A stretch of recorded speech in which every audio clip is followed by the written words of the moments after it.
Hi everyone, Evan here at the McChronicle for Monday, September 25th, 2023, where the future starts today. I just want to do a quick video for all of my new subscribers out there. Thank you so much if you are one of them, by the way. I really do appreciate it. But the reason I wanted to do this video is go over what the rate markets are telling us over the next 18 to 24 months, and quickly what led us here in the first place. The last part I can cover first, what led us here in the first place. Of course, governments were handing out free money like drunken sailors during lockdowns. Obviously, with all that money being pumped out, caused a lot of inflation. It became a geopolitical issue because from that inflation, we were seeing, and still seeing to this day, to be honest, massive cost of living crisis around the world, to the point where governments just couldn't hide it anymore. And then starting right around late 2021, rates started going up. Central banks followed. The rest is history. But what about now? Well, my number one rule, and I've mentioned it many times on this channel before, rate hikes by central banks take about 1 year to flow through the economy. So all the rate hikes that have happened now aren't going to be felt until Q4 of next year, 2024 anyways. So everyone magically thinking, oh, when things turn bad, they're going to cut rates and things are magically going to go back up again. Magically, the economy is going to recover. It's actually when they start cutting rates when you should worry the most. Because when they cut rates, and again, I've mentioned this many times on this channel, when they start cutting rates, it tells Main Street all at once that things are absolutely horrible out there. And really by that point,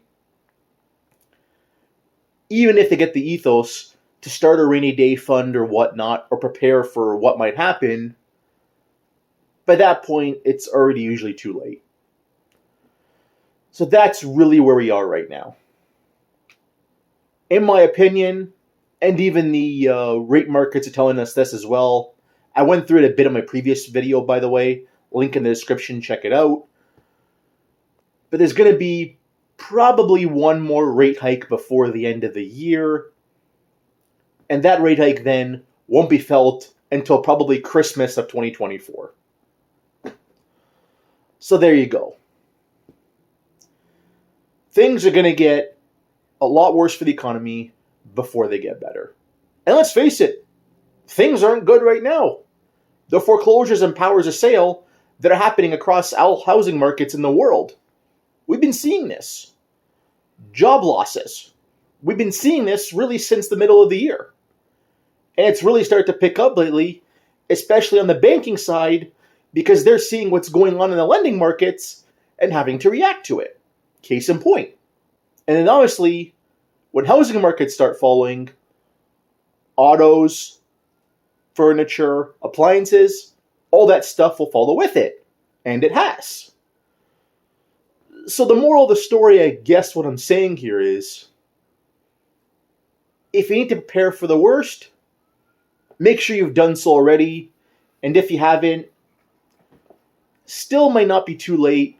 So go ahead and prepare yourself in case, heaven forbid, you lose your job or something like that. Okay? Again, I can't prepare for the future.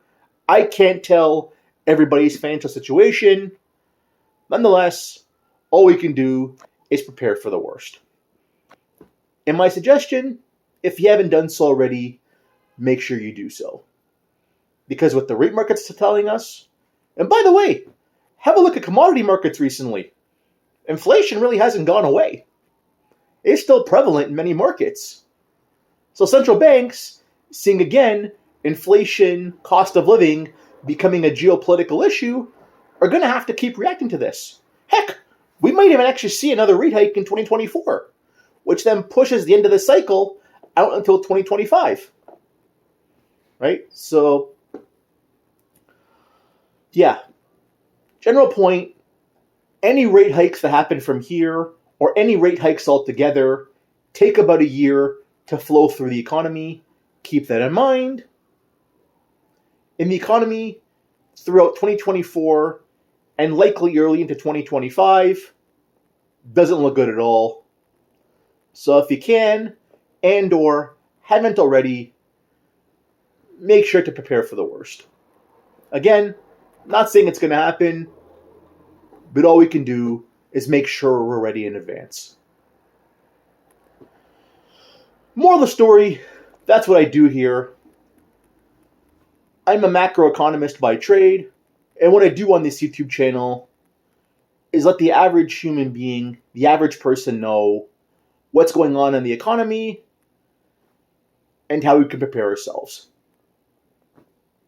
That was my mission on this channel from day one, and I'm going to keep making sure I do that for all of y'all in the immediate and long-term future. That's it. Smash a like, leave a comment, subscribe, follow me on the socials. Again, links to all that will be in the description. Y'all take care, everyone.